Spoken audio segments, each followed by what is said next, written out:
I came home 3 days early because of the storm. That's the only reason any of this happened the way it did.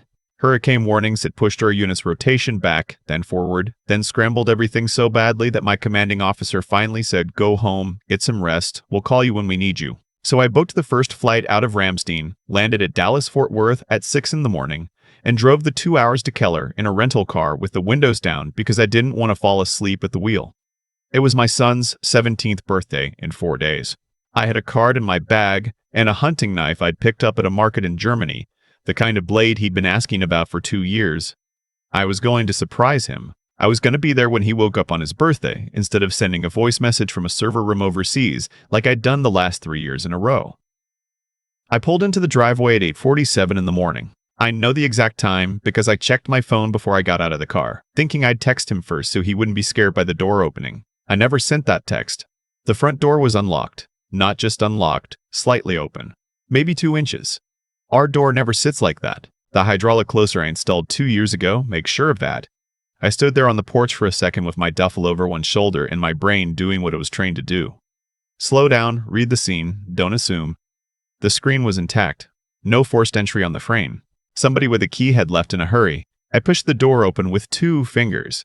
The living room looked like a fight had been interrupted mid-sentence. The coffee table was shoved sideways. One of the chairs from the dining set was in the middle of the room. My son's backpack was on the floor by the stairs, the one he always hangs on the hook by the door, and it was unzipped, half his things scattered across the hardwood like someone had grabbed it off the hook and rifled through it. I called his name. Nothing. I went up the stairs 2 at a time, and I found him in the hallway between his bedroom and the bathroom, sitting with his back against the wall, his knees pulled up to his chest. His bottom lip was split open. His right eye was swollen almost completely shut. There was a rust-colored streak on the wall beside him where he'd put his hand out to stop himself from falling. His name is Theo. He's 6'1" and 210 pounds and plays middle linebacker for his high school. Seeing him sitting on that floor like a folded piece of paper was the closest I have ever come to losing my composure in my adult life. And I spent 11 years as a Green Beret. I crouched down in front of him. He looked at me like he wasn't sure I was real. "Dad?" he said. Just that one word, like a question. "I'm here," I said. "I'm right here. Can you move everything?" He nodded slowly. I ran my hands along his arms, checked his ribs, looked at his pupils. One was slightly larger than the other. I called 911. Then I went back downstairs and stood in my living room and looked at everything again, very carefully, because I knew that once the paramedics arrived and the police followed, I would lose control of the scene. The back door was locked from the inside. The garage was closed. The side window in the kitchen was latched. There was no point of forced entry anywhere in the house. Someone had used the key. I have 3 copies of the house key. One on my keychain, which was in my bag. One in the lockbox in the master closet, which I checked, still there. And one that I'd given to my younger brother, Scotty, 18 months earlier when he'd offered to check on Theo while I was deployed. Scotty lived 20 minutes away in Fort Worth. He coached youth baseball on weekends and showed up for Thanksgiving and called Theo Little Man, even though Theo had been taller than him since age 14. I stood there in my kitchen holding the phone after the 911 call, and I thought, the key is in the lockbox, or it's with Scotty, or someone made a copy at some point. That's it. Those are the options. I did not let myself think past that yet. The ambulance arrived in 9 minutes. The police came 4 minutes after that. I watched them photograph the scene and take Theo's statement and try to put the story into the shape of something familiar. A break-in, a robbery, wrong place, wrong time.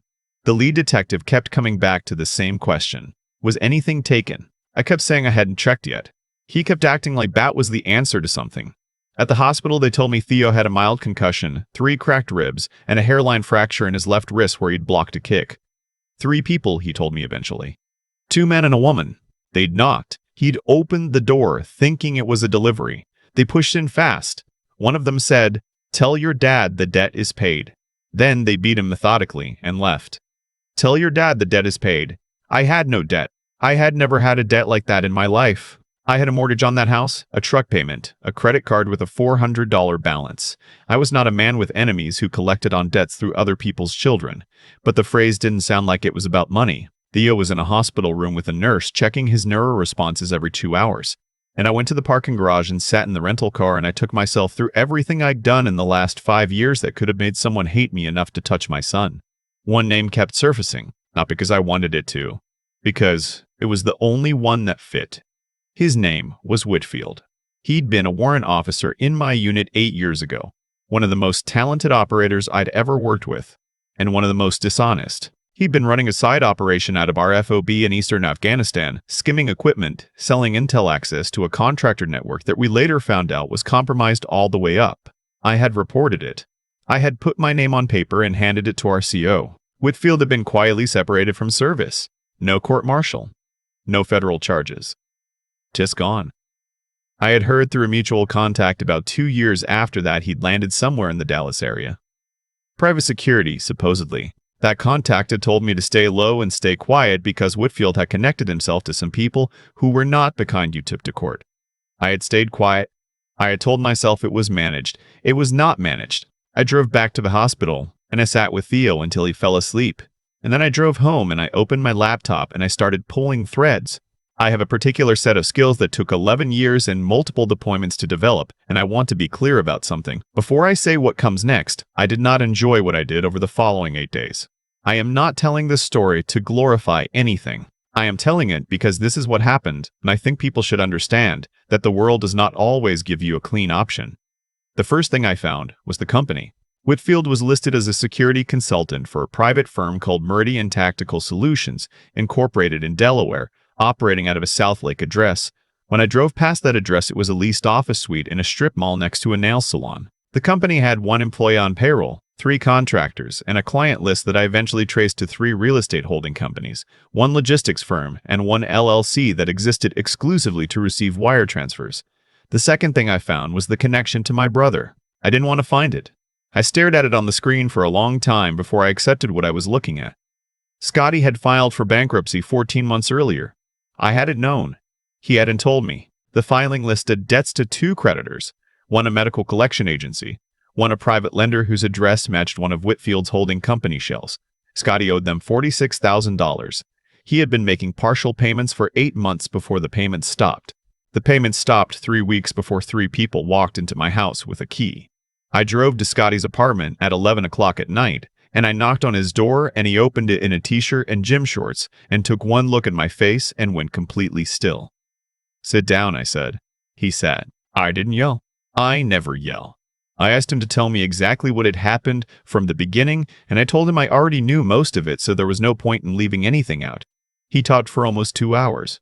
The whole story came out in pieces, the way it always does when someone has been carrying guilt that long. He'd gotten into financial trouble after a medical situation with his wife.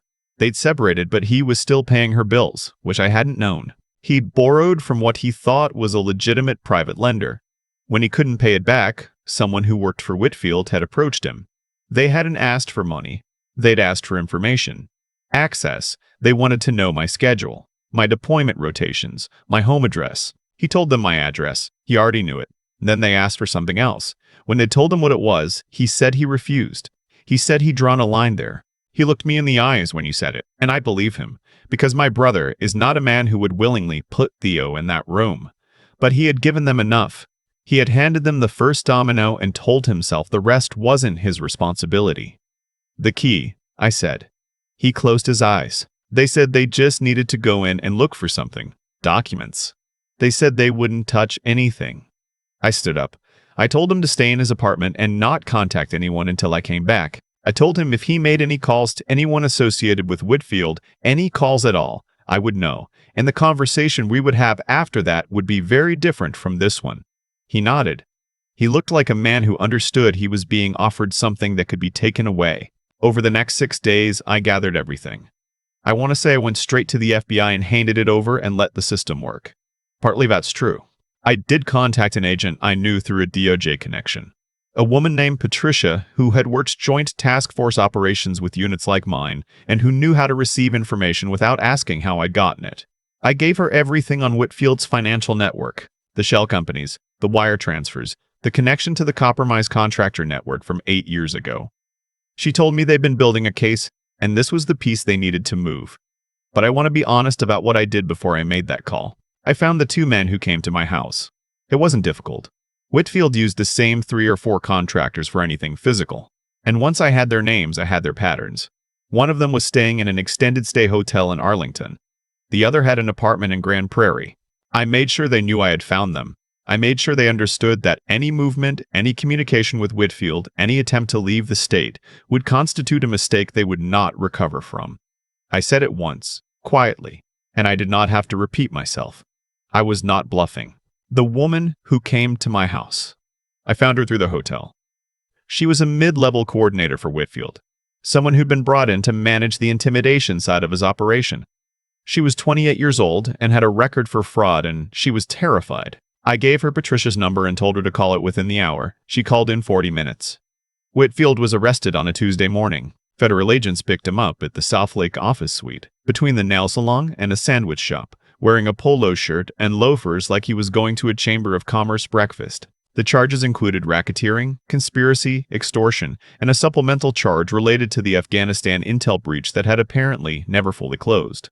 His bail was set and denied. He is currently awaiting trial, and I have been told by people who know these things that he will not be walking out of a federal courtroom.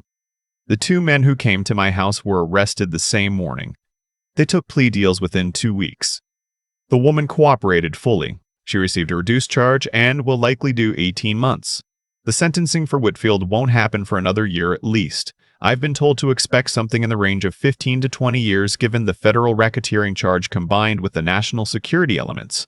I will be at that hearing. I will watch it in person. My brother Scotty is a more complicated matter. He was not charged.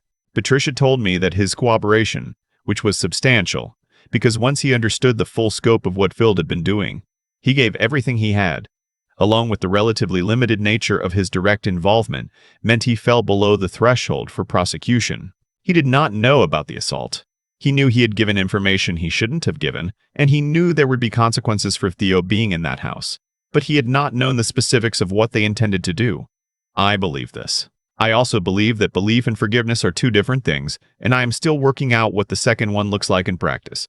We have not spoken since that night in his apartment, not because I told him we wouldn't, but because neither of us has reached out, and that silence has a shape to it that we're both still figuring out.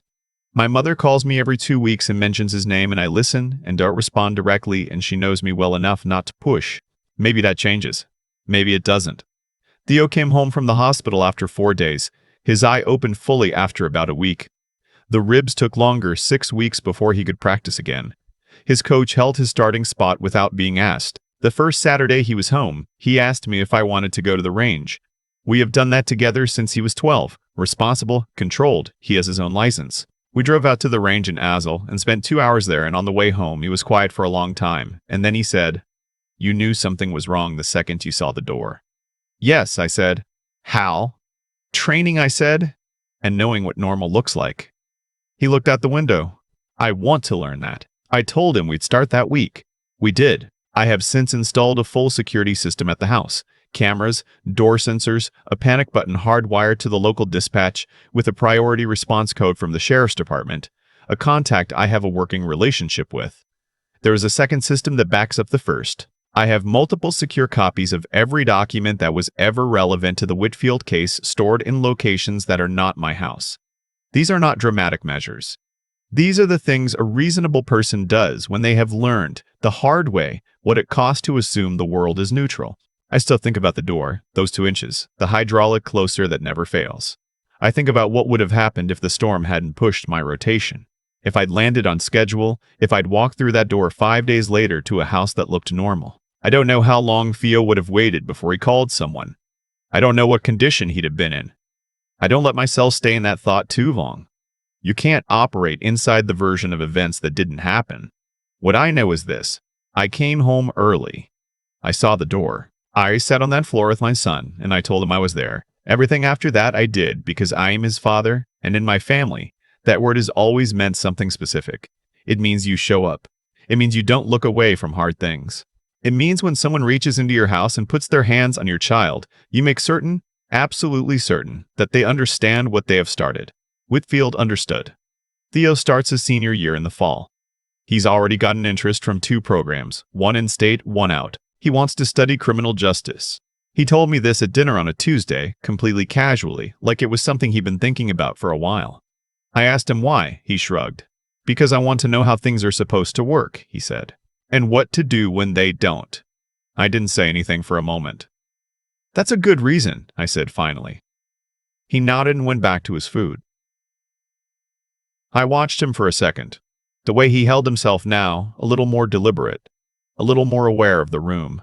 He'd been through something that most people his age never face, and he hadn't broken.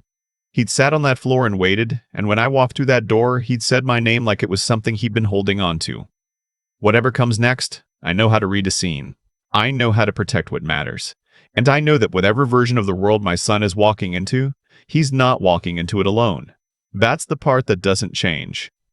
People ask me sometimes if I regret how any of it went down. The honest answer is no. And I've thought about that enough to know it's not a defensive answer. It's just true. Here's what I actually believe. The way things end is almost never random.